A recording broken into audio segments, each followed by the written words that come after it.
I think there's an opportunity to create a big silver company.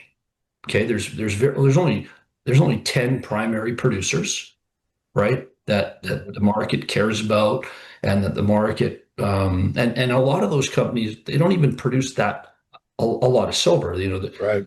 Most of them are producing lots of gold and lead and zinc, and so what I'm trying to do, my goal with Dolly Varden is creating a vehicle for investors that is going to give you exposure to silver, and just trying to do smart business deals along the way. We did a slew of acquisitions in May where we bought things from companies that were distressed.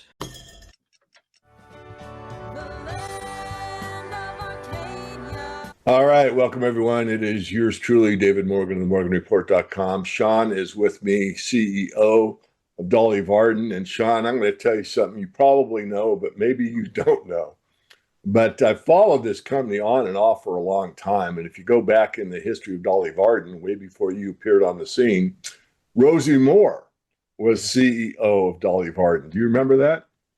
I do, yeah. I've had the pleasure to meet Rosie a few times, and yes, yes. Well, we go back a long time.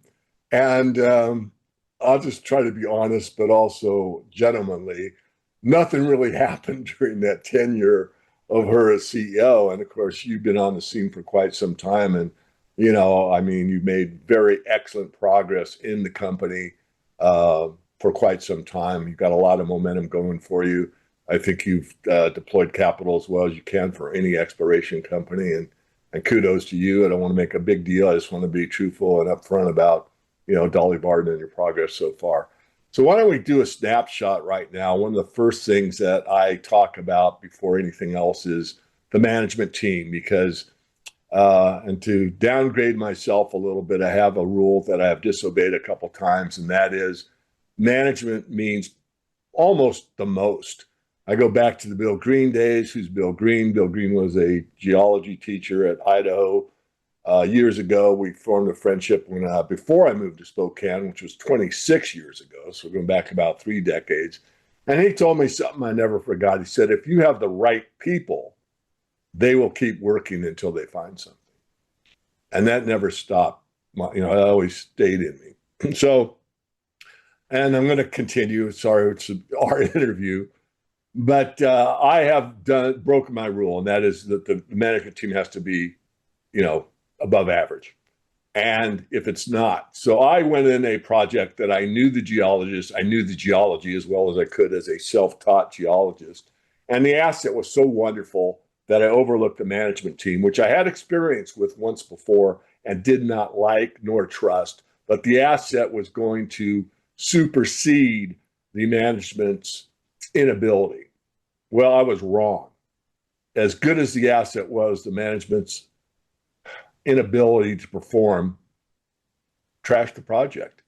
I wouldn't say deliberately, but that's it. So now that I said all that, I kind of put you on the spot. Maybe it got you tingling a little bit, but you've shown it. Proof's in the pudding. So tell me about a little bit about your background, your management team, and where you've gone from when you took over to where you are now and where you want to go. So that's 3 questions in a row, Shawn. Thank you.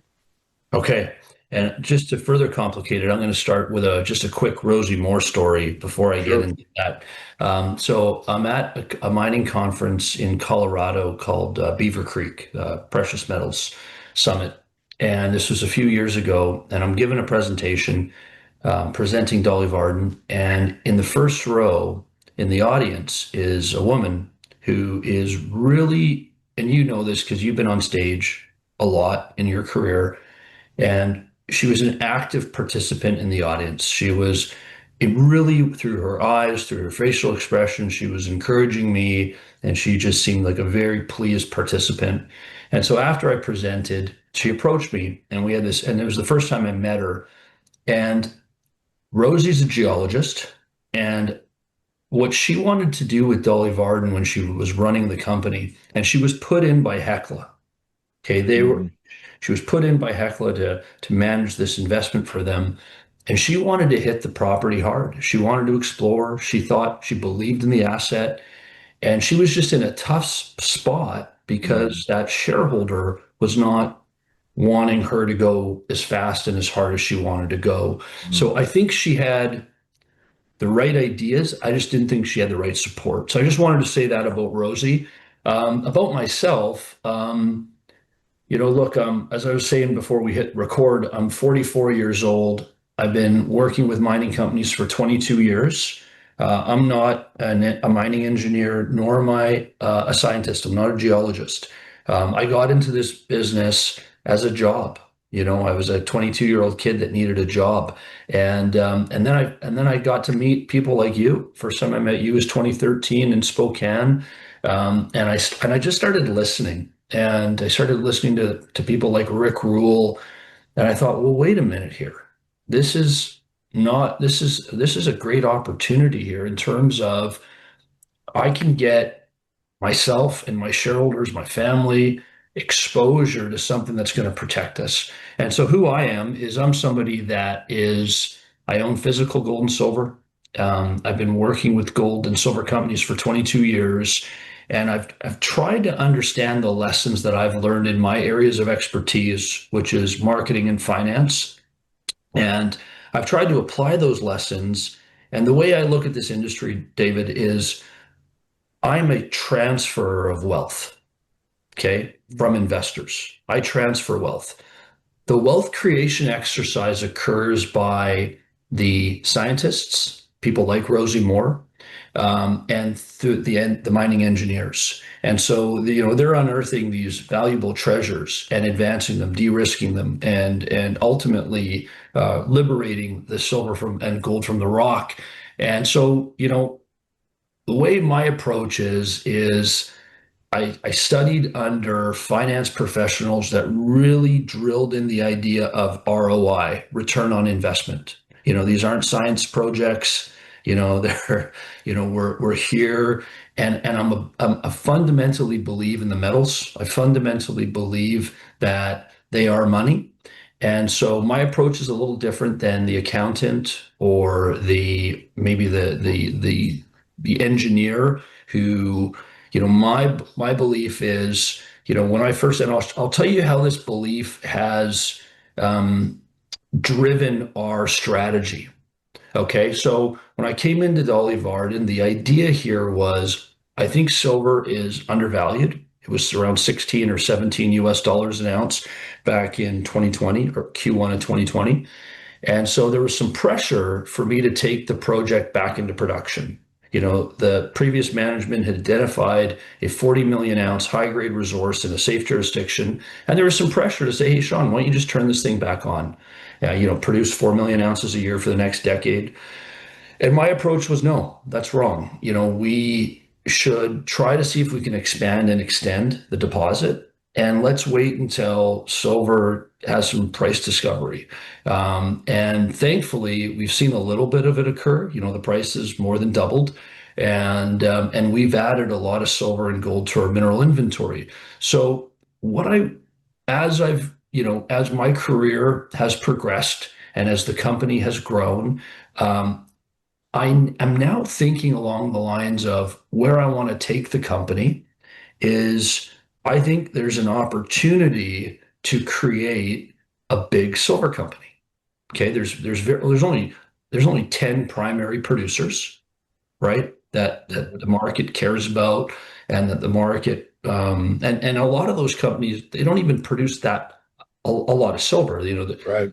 Most of them are producing lots of gold and lead and zinc, and so what I'm trying to do, my goal with Dolly Varden is creating a vehicle for investors that is going to give you exposure to silver, and just try to do smart business deals along the way. We did a slew of acquisitions in May where we bought things from companies that were distressed.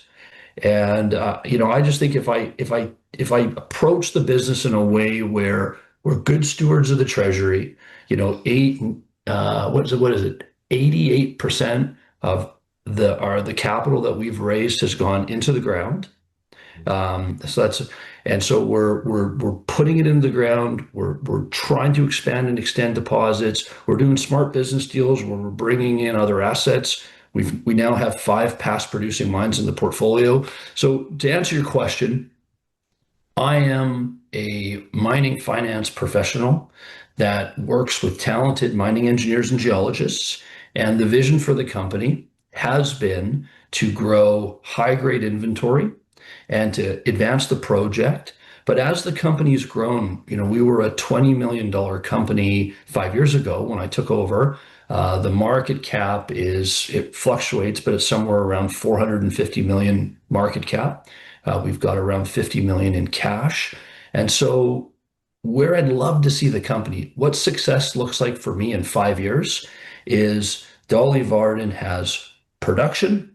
We have a pipeline of assets. We're exploring, and we're creating a silver juggernaut that is in that top 10 list, and it is growing, and it's got the ambitions to be number one. Well done. And thanks for the intro with Rosie, circling back. I won't make a big deal, but I think that was needed to be said. So thanks. So moving on, I think that your vision is very clear, concise, and I think you have a great management team. Obviously, market cap is like a 20x from the time you took over. You've got 50 million. What are you going to do with that 50 million, and how long is it going to last you at this point? So our plans right now, we're in the midst of a 55,000 meter drill program. Okay. And so we are fully funded for this year and next year. So where I'd like to get the company at our flagship project, which is up in the Golden Triangle, Northwest British Columbia. We're south of where Newmont's got the Bruce Jack mine, and there's some big mines up there, Eskay Creek, Premier. We're putting 55,000 meters of drilling into the ground. We're about 25,000 meters complete in that drill program. So we've got a lot of news coming out from drilling. Where I'd like to be after the end of the drill program this season in 2025 is I'd like to put out a new mineral resource estimate. And that new MRE is going to incorporate all the drilling we've done this year and over some of the previous seasons, and we'll put out a new compliant estimate. Right now, David, we're sitting on about 64 million ounces of silver in all categories and a million ounces of gold. And so, with gold, being valued at 90 times what silver is today, on a silver equivalent basis, it's hovering around 150 million ounces silver EQ. Um, but heads up, we've got 64 million ounces of pure high grade silver. We've got a million ounces of high grade gold. I'd like to see where I'd like to see the project go is to 200 million ounces silver equivalent. And just silver and gold we're not factoring in any of the copper or the lead or the zinc. It's there, but we're not factoring it in into the equivalent numbers. And so the money that we have in the bank, and we just have a pinch under 50 million as we're into this aggressive drill program. 47, 48 million is the bank balance. It's going to get us through all the drilling. It's going to get us through the MRE. It's going to get us through an economic study, and it'll even get us going up and drilling next year. So we're in a position right now where we don't need to take money until 2027. But in our business, what's going to drive everything is data, depending on the drilling, depending on the studies. So, but we're in a position right now where it's impossible for me to say exactly what we're going to be doing in the field next year because we're in the midst of this program. So we're in good shape. If we do get into a bit of a silver tape here, we're not going to have to dilute. We're not going to have to issue any new shares. We've got under 90 million shares issued. And so any interest that comes into the company, there won't be a financing. And I can say that confidently now because of our balance and because of the activities we're looking to do. But, in terms of the ambition for the company, I think successful mining companies have multiple assets. And what we've done at Dolly Varden over the last 5 years is we've made 5 acquisitions. And the acquisitions we've made so far have been contiguous. They've been in the district. They've been super thoughtful and careful. But I almost feel like over the last 5 years that I've been running this company, we've been in a bit of a bear market, and we've been in that bear market for, over a decade. And so I've been telling my shareholders, look, I've been playing defense. And for the first time since I've been at this office, I'm ready to play some offense, and I'm ready to take advantage of some of the disparities between commodity price and equity price. And there's a lot of wonderful projects that are out there in the silver world that aren't being advanced, that have been constrained by capital. And where we feel like we can add value, where we feel like there's accretive opportunities, you know, there. I just want to end on this one point, and I'll turn it back to you.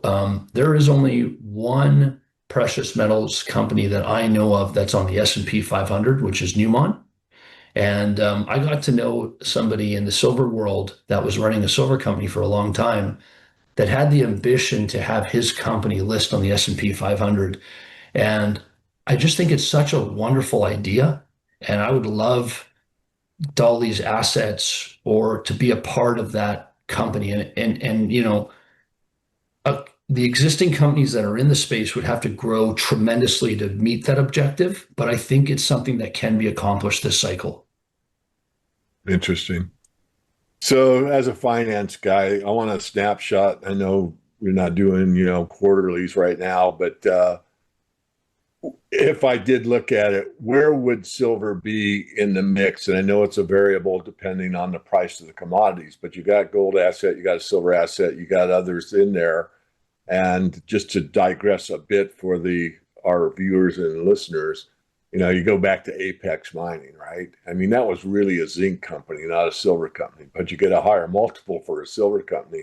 So if I'm taking a snapshot of today's prices, are we 60% a silver company, 40% a silver company? What's the bottom line look like as far as how that would pen out? Would it pen out where the primary bottom line is due to silver production? It's interesting because how I'd like to start to answer this question is when I came across Dolly Varden, and like I'd heard about the company when they were listing their shares in and around 2011. They listed the company in this iteration went public actually the day my daughter was born, in terms of talking about coincidences, but February 13th, 2012. And so I heard rumblings of this Dolly Varden that was getting listed in 2011. But I didn't really start investigating the company until 2017, 18, 19. And so I'm looking at it and I'm trying to get the people that I work with excited about the company. But David, they were looking at it through a gold equivalent lens back in 2019. And they were just like, Shawn, we don't get it. We don't get what you see here. And I said, well, I'm doing this on the basis that I think in the future, we're going to be in a place where that gold to silver ratio is going to be different. It's going to be, closer to historic averages than what it is today.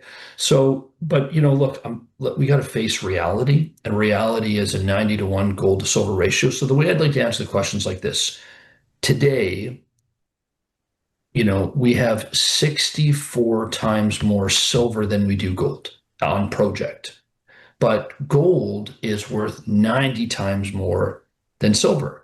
So today, Dolly Varden should be called Dolly Varden Gold and Silver because the economics are weighed slightly more to the gold side of the business today, but that's using the current ratio. I hope that answers your question. Excellent answer. I couldn't have done it better myself. I really appreciate that because I think it gives, especially, my followers or fans, whatever you want to call them, uh, the true perspective. And I think that's important because silver is much more valuable than gold on a use basis. And I'm going to end with the finale at my recent Money Show appearance when I was a keynote and also did a paid for workshop there about my conclusion comparing gold and silver and how they are thought of in the general community, investor community, I'll say, and how they're thought of by me. And let's say people that are more attuned to the silver story. But before we get there, I've actually covered, I want to know the people, I want to know the financing, I want to know the project, I want to know the long-term outlook, the short-term outlook, how secure we are with not worrying about dilution, at least for some time.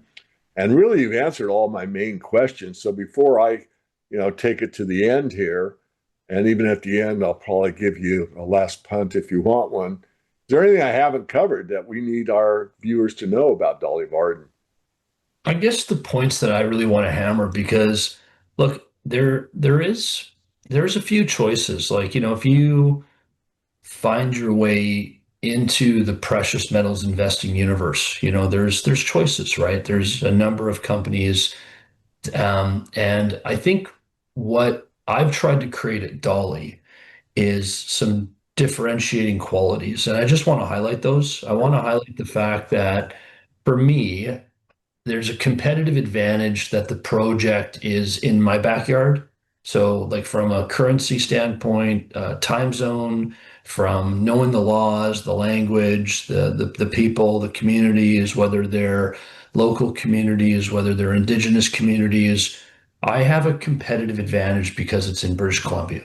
And I think for me, I see Canada and mining as a safe jurisdiction. We've got, if you look at the Fraser Institute, a number of our provinces are right up there, top 10. And so BC's a rich place. Like the Golden Triangle is a very rich place. Like there's been 150 million ounces of gold discovered in the backyard here and 1.2 billion ounces of silver. So it's a rich place. It's a place where mining activities occur and have occurred uninterrupted for over 100 years. And the way we're planning is for the next 100 years. So Dolly Varden's differentiators are where we are, the grade of the deposit. Actually, this reminds me of when we first met, because David, you've forgotten more about silver than I'll ever know. And so I remember when I first met you, I was talking about grade, and you're like, that's nothing. You should have seen what the grade used to be. And so, but in today's context, having consistent 300-gram material that goes to surface is pretty unique. So we got good grade. We're in the right place. We have a fairly good sized resource factoring in the gold credits that we've got as well. And then there's some wonderful people that we've been able to attract to help us. One of our directors was the former CFO of Coeur and of Hecla, James Sabala. And we've got some wonderful geologists like Michael Henriksen, who was with Newmont for a decade as their head structural guy. So we've got some wonderful people that have come in to help us. We've attracted some wonderful shareholders like Fidelity, Eric Sprott. Hecla is a plus 10% shareholder. So yeah, look, those are the points that I want to leave your viewers with. You got the grade, you got the jurisdiction, and you got the size, and you've got some nice people in terms of the directors and the shareholders, and you've got the First Nation saying we got lots of unemployment, develop, right? So we've got the community pushing. And that's in my career, what I've seen over 20 years is the number one risk investors have in mining projects is access. And so, I really want to hit that point hard that when you have a situation where you have 100 years of mining activity and you've got the community pushing, it's as important as the metallurgy. We've got 88% recoveries, but that doesn't matter if the community doesn't want the project. So I think and then this the whole scarcity thing, and I promise I'll shut up. But you've got 10 primary producers, and then there's three companies that I think are special that aren't producing. And I'm going to name them: Vizsla Silver, Abra Silver, and Dolly Varden Silver. I think those three companies are the projects are going to go, and they're either, in my opinion, going to be acquired or be built. And so you got 13 names that you want to own in the silver space, and we've created a company that I think is one of them. Thank you. It's been pleasurable. I do enjoy these interviews, but this one's feels a little special. But I've known each other for a while, and I have not interviewed you in some time. And thank you for the compliment, public and private, before we started. So I'm going to end this, and then I'll again let you have the final. If we need to punt the football to for the final score. But this is, and if you follow my work closely, you might have heard this once before, or if you happen to be at the Money Show, you've heard this. But this is, I very seldom write out my speeches. In the 25 years I've been in the speaking circuit, I've written maybe 3 speeches, and I don't know how many times I've been on stage. I've lost count. But I just thought to get very clear on a my take on silver, you might even say versus gold. I'm just going to end with that. And then again, Shawn, if you want to comment, that's fine. But I want to leave with this thought. In the past, silver was often called the poor man's gold, but that label no longer fits. Not in an age when silver is powering solar panels, driving electric vehicles, enabling AI infrastructure, and playing a quiet yet critical role in the most advanced technologies humanity has ever created. Silver is no longer just a precious metal. It is a strategic resource. Gold, by contrast, remains almost entirely monetary. It's valuable, yes. But if all the gold vanished tomorrow, the world's economy would continue. But if silver disappeared, our energy systems would stall, electronics would fail, and the global push toward clean tech would collapse. In short, we can live without gold. We cannot function without silver. And yet silver trades at a massive discount, not just to gold, but to reality. The gold-silver ratio, hovering around 90-1, is historically out of alignment. A reversion to even half of that, say 45-1, would imply silver's price north of double where it is now, if gold holds steady. And if we see a renewed monetary panic, institutional flows, investors, or breakdowns in the paper silver market, the $100 level may not be a ceiling. It may become a floor. This isn't fantasy, it's mathematics, it's geology, it's geopolitical risk, and the setup is in place. So what do? First, educate yourself. Understand not just the price action, but the underlying dynamics, the demand drivers, the supply constraints, and maybe most importantly, the monetary backdrop and what happens at the end of all great inflations. Don't be fooled by mainstream dismissals or manipulated narratives. You're not going to hear the true silver story out in the mainstream media or the mainstream financial media. Second, I'll say it, own physical silver, not paper promises, not synthetic exposure, but the real thing in your hands, either in your hands or trusted vaults. Because a system built on trust is now cracking.